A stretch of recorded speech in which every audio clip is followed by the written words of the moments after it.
એક હતો શેઠ. તેનું નામ હતું દલો તરવાડી.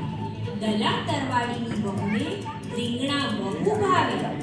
એક દિવસ દલા તરવાડીની પત્નીએ તેને કહ્યું, તરવાડી રે તરવાડી. બોલો, શું કહો છો શેઠાણી? રીંગણાનું શાક ખાવાનું બહુ મન થયું છે.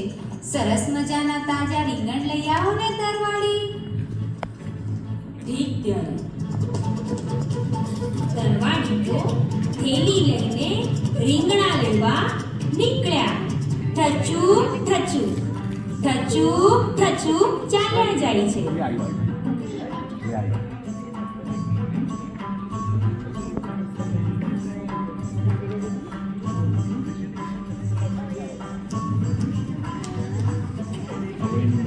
નદીને કાંઠે પસા પટેલની વાડી છે.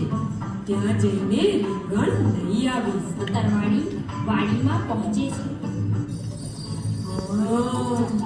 વાડીમાં કોઈ દેખાતું નથી. પસા પટેલ ઘેર ગયા લાગે છે. અરે, વાડીમાં તો કોઈ છે જ નહીં. હું કોને પૂછીને રીંગણ લઉં? અરે, વાડીનો ધણી નથી તો શું થયું? ચાલો તો હું વાડીને જ પૂછી જાઉં. વાડી રે વાડી. અરે, આ વાડી તો બોલતી જ નથી. ચાલો, જવાબ તો હું પોતે જ આપી દઉં. શું કહું છો દલા તરવાડી? હું રીંગણા લઉં બે ચાર? ફરી વાડી ન બોલી એટલે વાડીને બદલે ફરી દલો જ બોલ્યો. લે લે 10 આમ કરીને દલા તરવાડીએ થેલી ભરીને રીંગણા લીધા.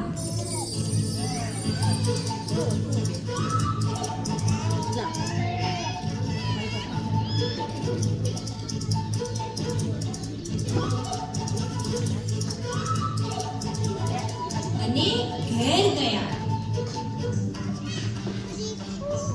અરે વાહ, બહુ સરસ રીંગણ છે. આજે તો રીંગણાનું ભળતું કરીને ખાશું. મને આ રીંગણ બહુ ગમી ગયા છે. હવે તમારે દરરોજ આવા જ રીંગણ લઈ આપવા. તરવાડી તો રોજ વાડીએ આવે ને રીંગણ પૂછ્યા વગર જ લઈ લે. અરે, મારી વાડીમાં દરરોજ રીંગણ ઓછા કેના થતા જાય છે. મને લાગે છે કે જરૂર કોઈ ચોર હોવો જોઈએ. તેને પકડવો તો પડશે જ. આજે સાંજે હું ઝાડ પાછળ સંતાઈને ઊભો રહી જઈશ અને પછી બરાબર તપાસ કરીશ કે કોણ રીંગણ ચોરી જાય છે. સાંજ પડી અને દલા તરવાડી તો રીંગણા લેવા આવી ગયા. તેણે તો દરરોજની જેમ બોલવાનું શરૂ કર્યું. વાડી રે વાડી. અને પછી વાડીને બદલે પોતે જ બોલ્યો. શું કહો છો દલા તરવાડી? પછી દલો બોલ્યો. રીંગણા લઉં બે ચાર? વાડી કંઈ જ ના બોલી એટલે પોતે જ બોલ્યો. લો બે 10 દલા તરવાડીએ થેલી ભરીને રીંગણ લીધા. ત્યાં તો પસા પટેલે ઝાડ પાછળથી જોયું. ઊભો રહે સાલા, ક્યાં જાય છે તું? મારી વાડીમાંથી રીંગણા ચોરે છે? રોજ રોજ તું જ રીંગણ ચોરી જાય છે? કોને પૂછીને રીંગણા લીધા?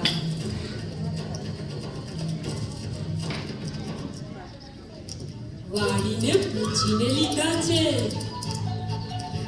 અરે, તે પણ કઈ વાડી બોલે છે?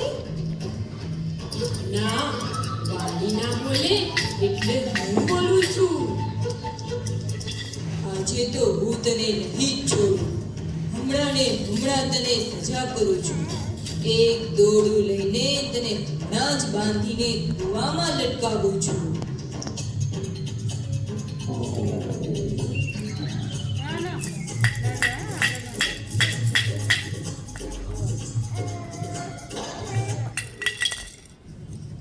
ના ના, એવું ના કરીશ.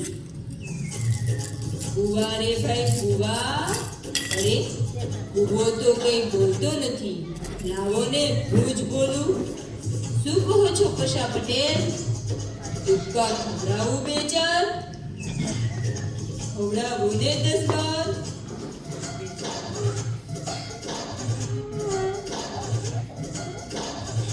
અરે બચાવો, મારા નાકમાં ને મોઢામાં પાણી પેસી ગયું.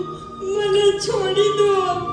હવેથી હું પૂછ્યા વગર કોઈની વસ્તુ નહીં લઉં. મને જીવતો જવા દો. મને તારી ઉપર વિશ્વાસ નથી આવતો. ભાઈ, મારા પર વિશ્વાસ રાખ. આ તો મેં શેઠાણીના કહેવાથી પૂછ્યા વગર રીંગણા લીધા હતા. આ તો શેઠાણીના વાંકે મને સજા થઈ. એ તો ઘેર મજા કરે છે.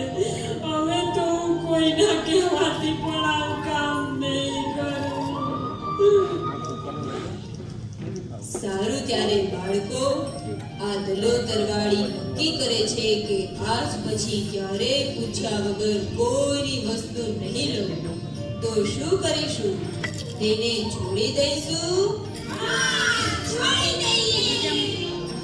સારું ત્યારે દલાતરવાળી, આ નાના બાળકોના કહેવાથી હું તને છોડી દઉં છું.